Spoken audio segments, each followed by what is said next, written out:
Bien, suite à la demande de nombreuses personnes, je vais donc faire une petite review du tromblon et de son évolution, le zéphyr. Donc d'abord, pourquoi le tromblon?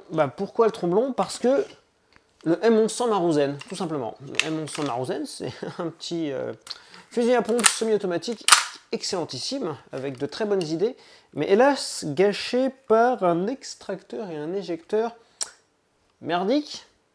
Je crois que le mot est faible. À tel point merdique que j'ai dû faire des trous et les remplacer par des vis. Alors évidemment, à l'époque, j'avais pas tout mon matos pour faire du bricolage. J'ai fait un peu n'importe quoi. Mais bon, ça remarche. Il faut savoir que cette pétoire, au bout de, allez, je vais être gentil, une bonne centaine de tirs, l'extracteur et l'éjecteur, qui sont en merdonium, s'usent et le flingue s'enraye. Donc c'est très roleplay, c'est très cool, mais en partie, c'est moins bien. Donc, comme je disais, il y avait de bonnes idées, comme par exemple mettre la réserve de gaz en mode chargeur de pistolet. Le chargement est excellent, il se charge comme l'arme réelle, il s'arme comme l'arme réelle, et ça s'éjecte, vous avez de la chance, comme l'arme réelle. Donc, 3 bastos à l'intérieur, une bastos dans la chambre, c'est parti pour 4 coups. Le problème, c'est que vu que ce truc s'enrayait tout le temps, je me suis dit, le gaz, ça me fait chier, les bastos qui s'enrayent, ça me fait chier. Du coup, j'ai créé un truc tout con, mais vraiment tout con. Donc ça, c'est une base de, hop là, de type 96, comme celui-là. Voilà. Bon fusil sniper bien sympathique. Boss. Avec son petit levier d'armement. Hop là. Et ça, c'est la même chose. En plus petit. Et en plus puissant. Bouge pas, Jack. Tac. Hop. Donc, partant de ce postulat, faire un tromblon qui tromblonne, c'est-à-dire qui éjecte, qui vomit des billes plutôt, je dirais, qui vomit des billes sur l'adversaire. Eh bien, la conception fut simple. Sillage du canon interne. La partie la plus dure fut de mettre un petit joint torique pour éviter que les billes ne tombent quand on pose le canon à la verticale, parce qu'à l'époque, les premiers essais, il n'y avait pas ce petit joint, donc les billes tombaient. Donc j'ai essayé tout, une petite languette, une petite bourre, un petit truc, n'importe quoi. Le petit joint torique est la meilleure solution.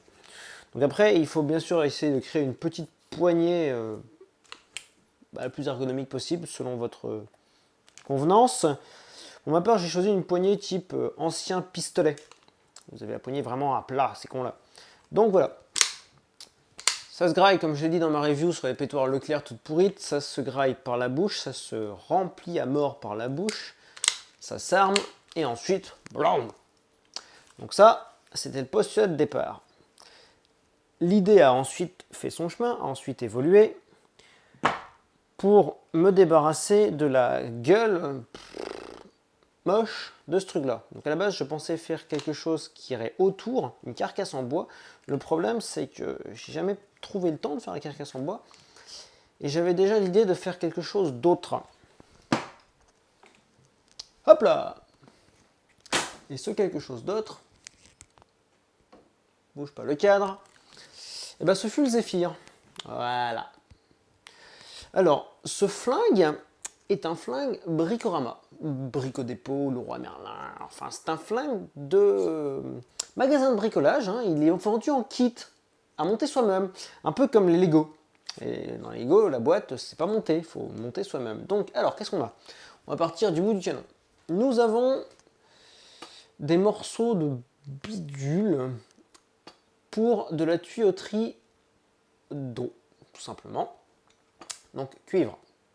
Tube de cuivre, diamètre 8 externe, 6 interne, relativement précis pour des tubes de cuivre. Je pense que ça doit être du 6,04, peut-être du 6,05, mais c'est pas mal. Tube en laiton, une tige filetée sur laquelle vient s'adjoindre un petit écrou pour éviter que la tige ne vienne abîmer les hop-up. Enfin, on verra ça plus tard. Donc, continuons.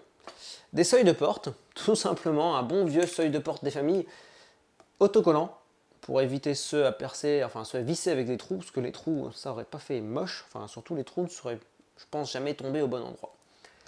Continuons. Des clous de tapissier, tout simple, tout bête, des sparklettes de CO2, encore des morceaux de tuyauterie, un écrou, enfin plutôt un bouchon de tuyauterie, hop là, une vanne boisseau, un T, une valve de voiture. Notez que c'est le seul élément qui ne provient pas d'un système tuyauterie, tout simplement. Un anti-bélier, un anti-coup de bélier, tout simplement, c'est quelque chose qui résiste à 13 bars à peu près. Donc vu que j'en mets que 5 dans le Zephyr, ça résiste. Et pareil, toujours là, un bon vieux manomètre, histoire de savoir à combien on monte en pression et d'être régulier. La crosse, casse-toi le chat, la crosse est en bois, tout con, ajourée à la scie sauteuse.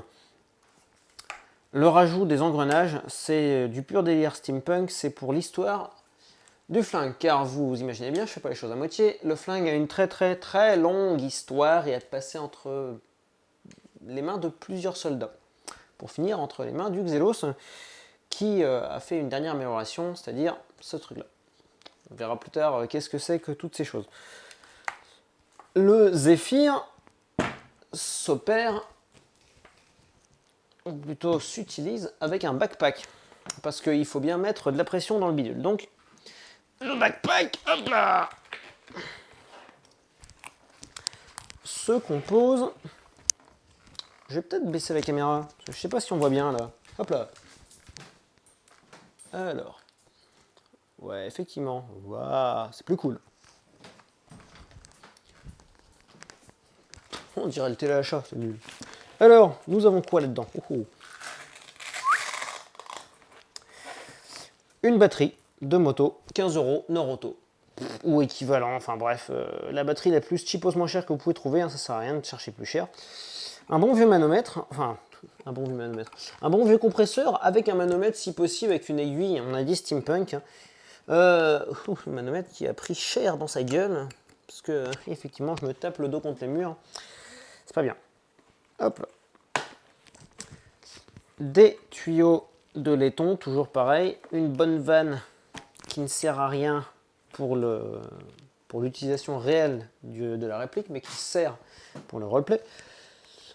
De la sparklette qui ont mangé cher, les trois, hein, qui ont mangé cher à la dernière partie à Montbray, parce que je me suis un peu empêtré dans des fougères, et les fougères ont gagné par rapport aux sparklettes. Les fougères aidaient des grosses ronces et des grosses branches d'arbres pourris. Je hais la nature et les petits oiseaux. Des grenades. Alors ces petites merdes viennent de Toys R Us, c'est les bidules Spy Gear. Spy Gear... c'est quoi déjà, diversion sonore, si mes souvenirs sont bons. Enfin bref, il y avait un bouton, vous sélectionnez 4 sons. En même temps, les sons sont tellement pourris que... Il n'y a qu'un son d'utilisable, c'est soit un tir de laser, soit une espèce de sirène. Les autres sont des vieux sons tout pourris comme on avait à l'époque. Là, vous avez dû avoir ça dans certains jeux, enfin certains véhicules. 6 petits boutons et ça faisait des bruits de tir ou de missiles qui tombaient. Et bien là, c'est la même chose, mais à l'époque où les bruits de tir et de missiles qui tombaient et de mitrailleuses étaient pourris parce que c'était une pastille sonore, c'est excusable. Là, c'est un vrai haut-parleur qui fait exactement la même chose, donc c'est pas excusable. Mais bon, ça marche très bien. Sur deux, j'ai mis du cuir parce que je me disais que le plastique allait vraiment exploser à force de le balancer dans le fort de Montbray. Et bien il s'avère que non, il s'avère que cette boule en plastique est relativement résistante. C'est très bien. Un petit Glock 18 qui est dans le dos, histoire de faire un peu d'anachronisme, mais d'être surtout un peu plus efficace parce que sinon la seule réplique de défense que j'ai à part le Zephyr, c'est le Gobelin dont vous avez vu l'utilisation l'autre jour. Donc Gobelin, deux coups qui ne partent pas forcément tout le temps. Des fois il y a des ratés. C'est le jeu, c'est ça qui est classe. Hop. Un porte-cacheton d'aspirine, steampunk, parce qu'il y a du cuir autour. C'est facile, non? Réserve de billes, plus un porte-chargeur de Glock 18, parce que dans le manteau de cocher, ça fait lourd et c'est chiant. Quelques mines que les gens reconnaîtront, qui servent généralement à miner les chiottes sous des gobelets. Oui, c'est rigolo. Hop, donc, comme vous avez pu le voir dans la vidéo de démonstration de mise en pression, c'est pas compliqué, on branche celui-là sur le Zephyr, on appuie sur le bouton, on met en pression, on recharge, enfin on recharge, on ramasse le tout et on est prêt à tirer sur des gens.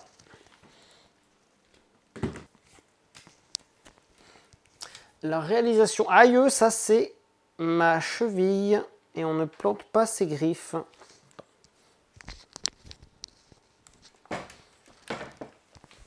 Une solution pour que tu te tiennes tranquille, tu vas finir sur mon épaule. Hop, allez, voilà, bien. Donc, comme je disais, la réalisation du Zephyr est très simple. J'aime bien mettre des traits. Et on va peut-être aussi monter la caméra. Tac, tac, tac, ouais, cool. Non, on ne mange pas le câble du micro, c'est pas bon, c'est pas à manger. Allez, dehors, casse-toi. On va faire chier ta mère. Alors, donc je disais, la réalisation du Zephyr est très simple. Tube de cuivre, vanne boisseau, T, valve de voiture, anti-coup de bélier et manomètre. Après pour le reste, vous faites comme vous voulez.